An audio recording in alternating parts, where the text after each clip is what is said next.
નમસ્કાર મિત્રો, ગુજરાત ઓનલાઈન મિત્ર ચેનલમાં આપ સર્વેનું હાર્દિક સ્વાગત છે. મારું નામ છે રવિન્દ્ર કુમાર જાદવ. આજના વિડીયોમાં હું તમને બતાવવાનું છું કે સીએસસી ડિજિટલ સેવાના માધ્યમથી તમે પાન કાર્ડ માટે નવી અરજી કઈ રીતે કરી શકો છો. કોઈ પણ કસ્ટમર આવ્યું હોય તેના આધાર કાર્ડમાં ફોન નંબર લિંક ના હોય તો તમે ફિંગરપ્રિન્ટના માધ્યમથી તમે એનું નવું પાન કાર્ડ બનાવી શકો છો. એના માટે તમારે સૌથી પહેલાં તમારું જે ક્રોમ બ્રાઉઝર હોય તેને ઓપન કરી લેવાનું રહેશે. ક્રોમ બ્રાઉઝર ઓપન કર્યા બાદ અહીં આગળ તમારે સૌથી પહેલાં તમારું જે ડિજિટલ સેવા પોર્ટલ હોય તેના માટે અહીં આગળ આપણે સીએસસી ડિજિટલ સેવા સર્ચ મારીશું. ત્યારબાદ અહીં આગળ ડિજિટલ સેવા પોર્ટલ સૌથી પહેલાં દેખવા લિંક મળી જાય ત્યાં ક્લિક કરીશું. ત્યારબાદ અહીં આગળ આપણે લોગિનના બટનમાં ક્લિક કરીશું.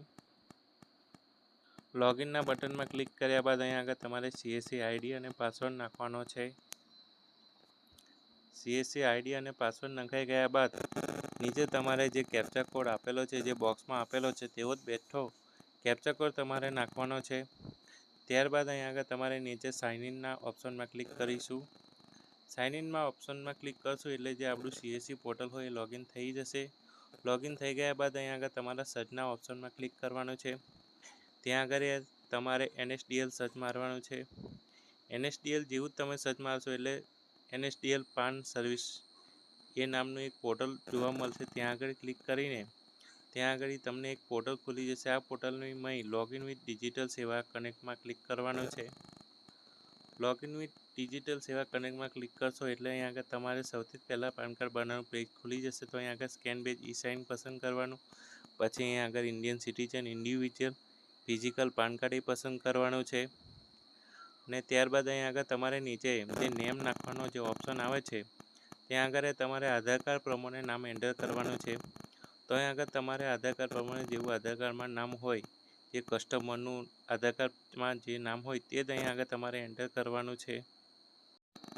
તો અહીં આગળ નામ એન્ટર થઈ ગયા બાદ અહીં આગળ જે કસ્ટમરની જે જન્મ તારીખ હોય, જે આધાર કાર્ડમાં હોય તે રીતના અહીં આગળ તમારે જે જન્મ તારીખ એન્ટર કરવાની છે. તો અહીં આગળ આધાર કાર્ડ મુજબ આપણે જન્મ તારીખ એન્ટર કરીશું, જે આધાર કાર્ડમાં છે તેવી જ.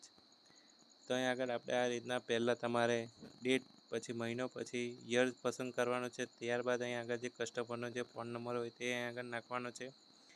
જે કસ્ટમરનો જે આધાર કાર્ડમાં લિંક હોય એ નાખો તો સારું રહેશે, અને ના હોય તો તમે જે ભવિષ્યમાં લિંક કરવાનો હોય આધાર કાર્ડમાં નંબર તે નાખી શકો છો. ત્યારબાદ અહીં આગળ જે કસ્ટમરનું જે ઈમેલ આઈડી હોય તે નાખવાનું છે. તો અહીં આગળ જે કસ્ટમરનું ઈમેલ આઈડી હોય તે અહીં આગળ આપણે એન્ટર કરી દઈશું. ત્યારબાદ અહીં આગળ જે નીચે ટિક માર્ક કરવાનું છે આઈ કન્ઝ્યુમર, ત્યાં આગળ ટિક માર્ક કરીને નીચે સબમિટના બટનમાં આપણે ક્લિક કરવાનું રહેશે. તો ચલો આપણે પહેલેથી ટિક માર્ક કરેલું છે તો આપણે અહીં આગળ આપણે સબમિટના ઓપ્શનમાં ક્લિક કરીશું. નીચે જેવું સબમિટના ઓપ્શનમાં ક્લિક કરશો એટલે અહીં આગળ પ્રોસીડ ટુ પેના ઓપ્શનમાં ક્લિક કરવાનું. ત્યારબાદ અહીં આગળ તમારું જે સીએસસી વોલેટનું પેમેન્ટ પેજ હોય એ અહીં આગળ ખુલી જશે. પેમેન્ટ ગેટવે જે સીએસસી વોલેટનું હોય છે. ત્યારબાદ અહીં આગળ સીએસસી આઈડી નાખેલી જ હોય છે. અહીં આગળ ખાલી પાસવર્ડ નાખવાનો છે તમારી સીએસસી આઈડીનો. ત્યારબાદ વેલિડેટના ઓપ્શનમાં ક્લિક કરવાનું. અહીં આગળ તમારો જે વોલેટ પિન નાખવાનો. ત્યારબાદ અહીં આગળ પેના બટનમાં ક્લિક કરવાનું. પેના બટનમાં ક્લિક કરશો એટલે તમારું જે પેમેન્ટ હોય એ સક્સેસફુલ થઈ જાય. અહીં આગળ પ્રોસેસ ટુ એનએસડીએલ પોર્ટલમાં ક્લિક કરશું. અહીં આગળ આ એગ્રીના ઓપ્શનમાં ક્લિક કરીશું. ત્યારબાદ જે અહીં આગળ સીએસસી વેલી એટલે કે જે પાન કાર્ડ બનાવવા માટે સીએસસી વેલીના એજન્ટનો નંબર, ફોન નંબર હોય એ અહીં આગળ નાખવાનો. ત્યારબાદ જે સબમિટના ઓપ્શનમાં ક્લિક કરશો એટલે અહીં આગળ તમારા ફોનમાં જે ઓટીપી આવશે ઓટીપી અહીં આગળ તમારે એન્ટર કરવાનો છે. આ ઓટીપી એન્ટર કર્યા બાદ અહીં આગળ સબમિટના ઓપ્શનમાં ક્લિક કરવાનું છે. તો અહીં આગળ આપણે સબમિટના ઓપ્શનમાં ક્લિક કરીશું. સબમિટના ઓપ્શનમાં ક્લિક કર્યા બાદ અહીં આગળ જે કસ્ટમર હોય, જે ગ્રાહક હોય એનો આધાર કાર્ડ નંબર આપણે અહીં આગળ એન્ટર કરવાનો છે. તો અહીં આગળ આપણે આધાર કાર્ડ નંબર એન્ટર કરીશું. આધાર કાર્ડ નંબર એન્ટર થઈ ગયા બાદ અહીં આગળ જે તમને નીચે એક બોક્સ જોવા મળે નેમ અસ પર આધાર, તે બોક્સમાં આપણે જે આધાર કાર્ડમાં જે કસ્ટમરના આધાર કાર્ડમાં જે નામ હોય તેવું જ અહીં આગળ આપણે એક નામ ટાઈપ કરવાનું છે. તો અહીં આગળ તમારે એક નામ ટાઈપ કરી દેવાનું, જે આધાર કાર્ડમાં હોય એ કસ્ટમરના આધાર કાર્ડમાં હોય એવું જ તમારે અહીં આગળ નામ ટાઈપ કરવાનું છે. કસ્ટમરનું નામ એન્ટર થઈ ગયા બાદ નીચે ટાઇટલનો ઓપ્શન જોવા મળે છે. જો કસ્ટમર પુરુષ હોય તો અહીં આગળ સ્ત્રીનો ઓપ્શન પસંદ કરવાનો, અથવા મહિલા હોય તો એસએમટી અને કુમારી હોય તો કુમારી. અહીં આગળ કસ્ટમરનું જે સરનેમ હોય એટલે કે અટક હોય તે નાખવાની. ત્યારબાદ જે કસ્ટમરનું જે નામ હોય તે અહીં આગળ નાખવાનું, એટલે કે એપ્લિકેન્ટનું નામ નાખવાનું. ત્યારબાદ જે જન્મ તારીખ હોય છે, ડેટ ઓફ બર્થ, જે આધાર કાર્ડમાંથી લઈ લે છે ઓટોમેટિક. ત્યારબાદ અહીં આગળ આપણે જેન્ડર પસંદ કરવાનું, અહીં આગળ તમારે અહીં ટિક કરવાનું, પછી સબમિટના ઓપ્શનમાં ક્લિક કરવાનું. આગળ જેવું તમે સબમિટના ઓપ્શનમાં ક્લિક કરશો તો અહીં આગળ તમારા પાન કાર્ડમાં કયું નામ છપાનું છે તે બધું બતાવશે. પછી તમે બીજા નામે જાણો છો એ બધું પૂછશે તો અહીં આગળ નો કરી દેવાનું, પછી નેક્સ્ટના બટનમાં ક્લિક કરવાનું છે. કસ્ટમર હોય એની પાછળ જો માતાનું એકલું નામ લાગતું હોય તો યસ કરવાનું, જો ફાધરનું નામ લાગતું હોય તો અહીં આગળ નો કરવાનું. અહીં આગળ ફાધરનું નામ લાગે છે એટલે નો કરીશું. અહીં આગળ આપણે જે ફાધરનું સરનેમ લખીશું, અહીં આગળ ફર્સ્ટ નેમમાં જે ફાધરનું જે નામ હોય તે લખીશું, જે કસ્ટમરના જે ફાધર છે તેમનું. ત્યારબાદ અહીં આગળ જો ફાધરનું મિડલ નેમ હોય તે પણ લખી શકો છો. ત્યારબાદ અહીં આગળ ફાધરનું જે સરનેમ હોય એટલે કે અટક તે પાછી એન્ટર કરીશું. ત્યારબાદ સેમ બેઠું જ આપણે જે ફાધરનું જે નામ હોય તે એડ કરીશું અહીં આગળ. આ રીતના આપણે જે ફાધરનું નામ હોય તે અહીં આગળ લખી દઈશું. ફાધરનું નામ લખાઈ ગયા બાદ અહીં આગળ જે કસ્ટમરના જે માતાજી હોય એટલે કે માતાનું જે નામ હોય એ આગળ નીચે નાખવાનું આવે છે. તો અહીં આગળ જે માતાનું જે સરનેમ એટલે કે અટક હોય તે અહીં આગળ લખવાની. ત્યારબાદ જે માતાનું નામ હોય તે અહીં આગળ ટાઈપ કરવાનું છે. તો અહીં આગળ આપણે માતાનું નામ ટાઈપ કરીશું.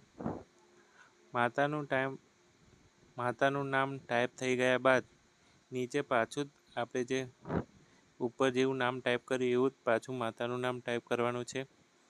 તો અહીં આગળ જે માતાનું જે સરનેમ છે તે ટાઈપ કરીશું. ત્યારબાદ અહીં આગળ જે માતાનું નામ છે તે અહીં આગળ ટાઈપ કરીશું. ત્યારબાદ અહીં આગળ પાન કાર્ડમાં કોનું નામ પ્રિન્ટ કરવાનું છે તે નીચે પૂછે છે. તો અહીં આગળ આપણે ફાધર નેમ પ્રિન્ટ કરવાનું છે તો અહીં આગળ ફાધર નેમ પર ટીક રહેવા દઈશું. ત્યારબાદ અહીં આગળ નેક્સ્ટના બટનમાં ક્લિક કરીશું.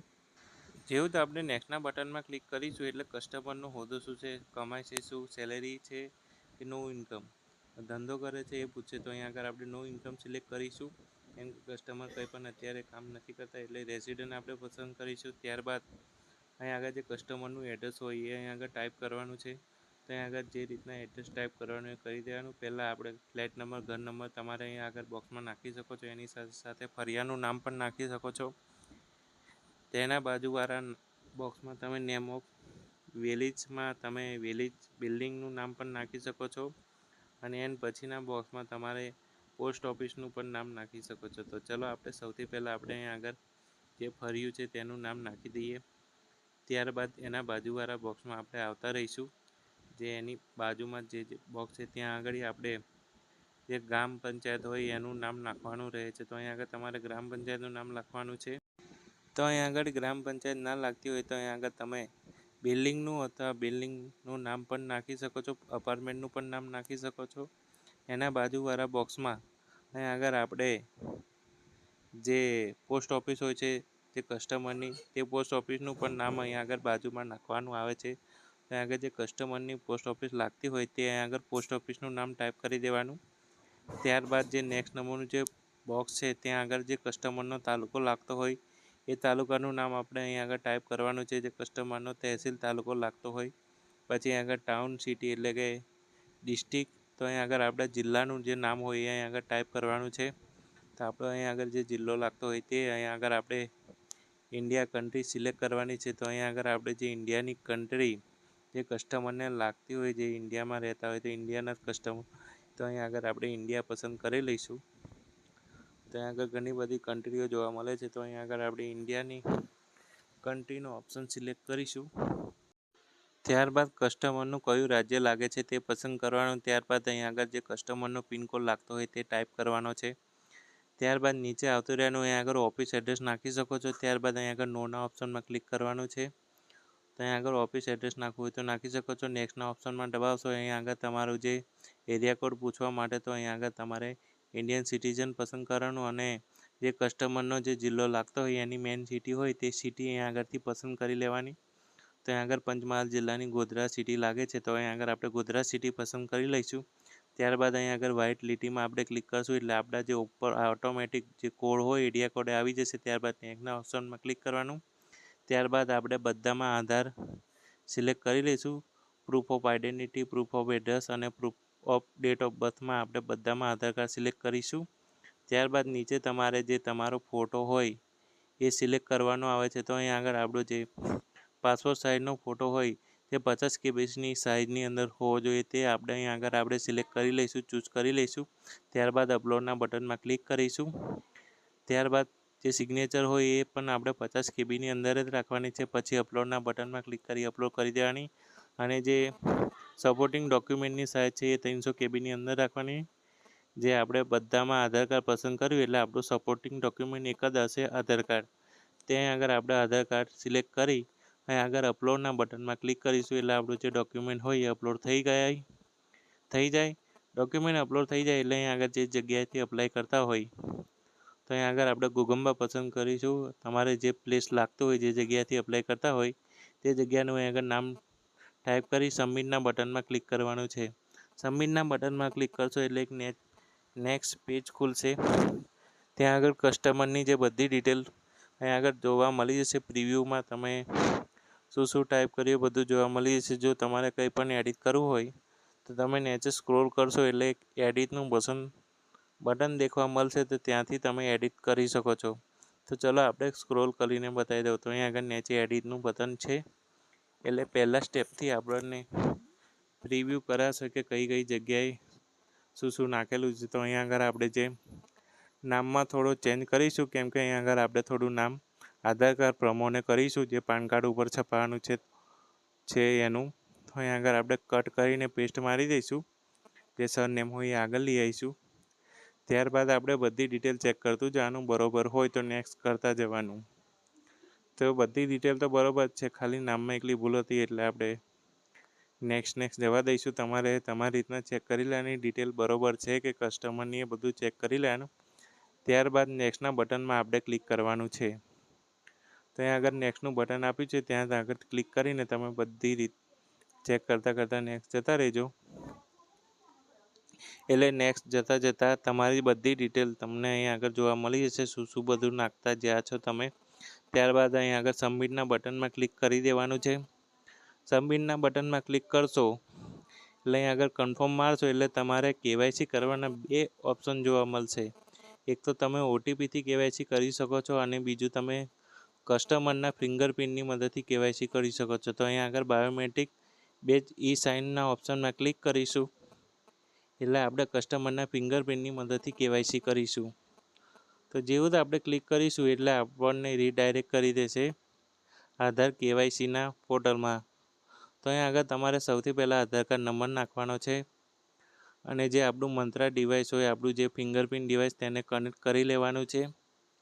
કનેક્ટ કરી દીધા બાદ અહીં આગળ આપણે રીસ્કેન કરવાનું એટલે આપણું ડિવાઇસ અહીં શો થાય. તો અહીં આગળ શો થવું જોઈએ. જો ના શો થતું હોય તો રીસ્કેન કરજો. પછી અહીં આગળ કેપ્ચરના બટનમાં દબાવશો એટલે આપણું ફિંગરપ્રિન્ટ ડિવાઇસમાં લાઇટ થશે. ત્યારબાદ કસ્ટમરની ફિંગરપ્રિન્ટ મૂકાઈને અંગૂઠો સ્કેન કરાવી લેવાનો. અંગૂઠો સ્કેન થઈ જાય એટલે ફિંગરપ્રિન્ટ કેપ્ચર થઈ જાય. ત્યારબાદ આ પોર્ટલ ઓટોમેટિક રીડાયરેક્ટ થઈ જશે. જો આપણી સાઇન સક્સેસફુલ થઈ ગઈ હશે તો આપણને સક્સેસફુલનો મેસેજ જોવા મળી જશે. તો આપણી અહીંયા આગળ સાઇન સક્સેસફુલી થઈ ગઈ છે. સાઇન સક્સેસફુલ થઈ ગયા બાદ આ પાન કાર્ડ તમારા જે કસ્ટમરના ઈમેલમાં 3 દિવસ પછી કે 3 દિવસની અંદર એ ઈમેલમાં જતું રહે છે અને જે ઓરિજિનલ પાન કાર્ડ હોય એ 15 દિવસ પછી કે 15 દિવસની અંદર કે મહિનાની અંદર કસ્ટમરના પોસ્ટનું જે એડ્રેસ હોય ટપાલનું દ્વારા કસ્ટમરને મળે છે. અને આગળ એક્નોલેજમેન્ટ નંબર આપ્યો છે તે નંબરની મદદથી પાન કાર્ડનું સ્ટેટસ પણ ચેક કરી શકાય છે કે કેટલે કામ પાત્યું. અને આને સેવ પણ કરી શકો છો અથવા કસ્ટમરને પ્રિન્ટ પણ આપી શકો છો. તો આગળ આપણે સેવ કરીશું. તો આ વિડીયો ગમે હોય તો વિડીયોને લાઈક કરજો, શેર કરજો અને આવા જ નવા વિડીયો જોવા માટે અમારી ચેનલને સબસ્ક્રાઈબ કરી લેજો. તો ચલો મળીએ નવા વિડીયોમાં. ત્યાં લગીને જય હિન્દ, જય ગરુ ગુજરાત, વંદે માતરમ. તો ચલો મળશું બીજા વિડીયોમાં. જોતા રહેજો આ ચેનલ અમારી.